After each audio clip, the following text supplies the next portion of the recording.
Bill పేరు మీద పార్టీల రాజకీయాలు మనందరం ఖండించాల్సిన అవసరం ఉంది. రైట్. ఇదే విషయంపై ఒకసారి రాజ్ మహమ్మద్ గారి దగ్గరికి వెళ్దాం.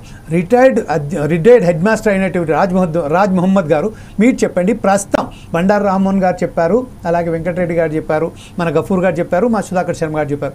ఇందులో జేపీసీ చైర్మన్ ఎవరైతే ఉన్నారో అధికార పార్టీకి సంబంధించిన వ్యక్తి ఉండడం వల్ల ఎలాంటి తప్పు లేదు, కానీ ఎవరైతే మెంబర్స్ ఉన్నారో ఆ సామాజిక వర్గానికి సంబంధించిన వారే ఉంటే బాగుంటుంది. అలాగే ఈ సవరణలకు సంబంధించింది ఎక్కువ శాతం వక్కువుకు సంబంధించిన ఆస్తులను ఎవరైతే పెద్దలు ఉన్నారో భూ కుంభాక ఎవరైతే ఉన్నారో వాళ్ళే దాన్ని స్వాధీనపరచుకొని దుర్వినియోగం చేస్తున్నారని చెప్తున్నారు.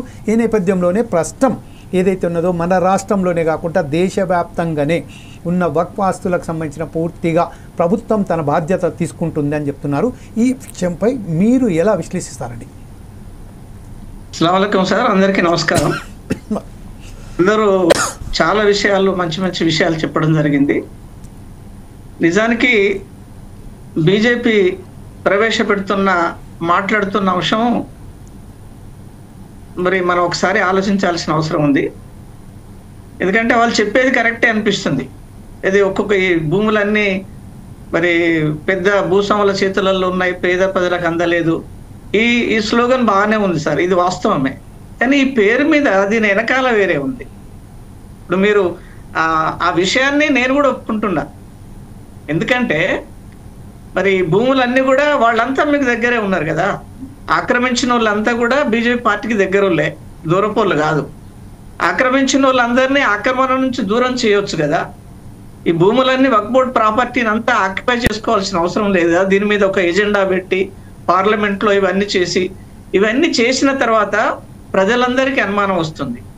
ప్రతి చోట ప్రధానమంత్రి కానీ హోంశాఖ మినిస్టర్ కానీ ముస్లింలకు వ్యతిరేకంగా, మరి ముస్లింలు వస్తే ఇది జరుగుతుంది అది జరుగుతుంది అని పూర్తి వ్యతిరేకంగా మాట్లాడడం, ప్రజలలో చిచ్చు పెట్టడం, ఇవన్నీ చెప్పుకుంటూ ఇదంతా కూడా భూస్వాముల చేతులలో ఉంది, కొంతమంది చేతులలో భూములన్నీ ఉన్నాయి, మరి ఇది పేద ప్రజలకు అందట్లేదు అనే విధంగా మనం బిల్లును ప్రవేశపెడితే మనం ఏమనుకోవాలి? దాని వెనకాల అంటే పేద ప్రజల కోసం పెడుతున్నాం మనం. ఇప్పుడు ఈరోజు వెంకటరెడ్డి గారు చెప్పారు, గఫూర్ గారు చెప్పారు సార్, మరి లాయర్ గారు కూడా చెప్పడం జరిగింది. నిజానికి ఏం చేయదలుచుకుంటే ఎక్కడ లోపాలు జరుగుతున్నాయి, ఈ లోపాలను ఏ విధంగా సవరించాలి, పేద ప్రజలకు ఏ విధంగా చేస్తే న్యాయం చేస్తుంది అనే ఆలోచన ఉంటే బాగుండు. అనుకున్నది చేస్తే ఏమొస్తుంది? అందరిలో కమిటీ వేయాలి, మనం అనుకున్న సబ్కా సున్నా అప్న కర్ణ. ఇప్పుడు జరిగేదంతా కూడా అదే. నేను కూడా ప్రతిపాదించేది ఏంటి అంటే న్యాయబద్ధంగా ఉండాలి. ఏ కమ్యూనిటీకి ఏ మతానికి కూడా ఎట్టి పరిస్థితులలో అన్యాయం జరగకుండా చూసినప్పుడు అందరూ కూడా స్వాగతిస్తారు కదా, మిగతా పార్టీ కూడా స్వాగతిస్తారు కదా. మరి అది ఎందుకు అందరూ వ్యతిరేకించాలి? ఈరోజు ముస్లింలు, మిగతా సమాజాలు, అన్ని పార్టీల వాళ్ళు వీళ్ళు చేసే సంస్కరణకు ఎందుకు వ్యతిరేకిస్తున్నాయి అంటే దాని యొక్క ఉద్దేశం వేరే ఉంది.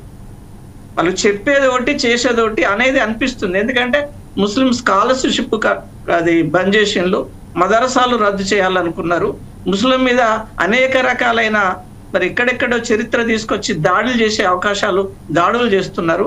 ముస్లింలు అది పండ్లు ముట్టుకోవద్దు అంటున్నారు, ముస్లింల భోజనం చేయొద్దు అని ఇట్లాంటివి వచ్చినప్పుడు మరి ప్రభుత్వం చేసే ఈ వక్ఫ్ బోర్డు ప్రాపర్టీ ఏమనుకోవాలి మనం?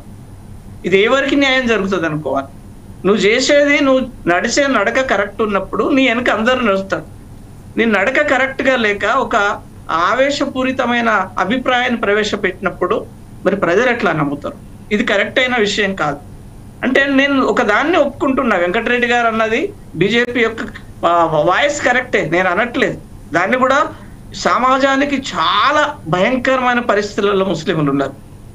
మరి ఎస్సీ ఎస్టీల కంటే అధ్వానమైన స్థాయిలో ఉన్నారు.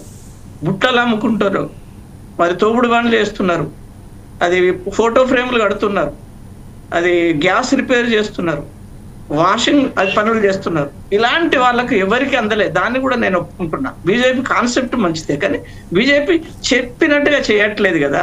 అనేక రకాలైన అంశాలను దృష్టిలో పెట్టుకొని టార్గెట్ చేసి హిందుత్వం కావాలి, ముస్లింలంతా మనకు అన్యాయం చేసిండు, ముస్లింలు ఉండడానికి ఇవన్నీ ఒక పక్కకు దిక్కొచ్చుకుంటూ నేను నిర్మాణం చేస్తున్నట్టు ఎవరు నమ్ముతారు? ఈ నిర్మాణం విధ్వంసమే అవుతుంది తప్ప సమాజానికి ఉపయోగపడదు.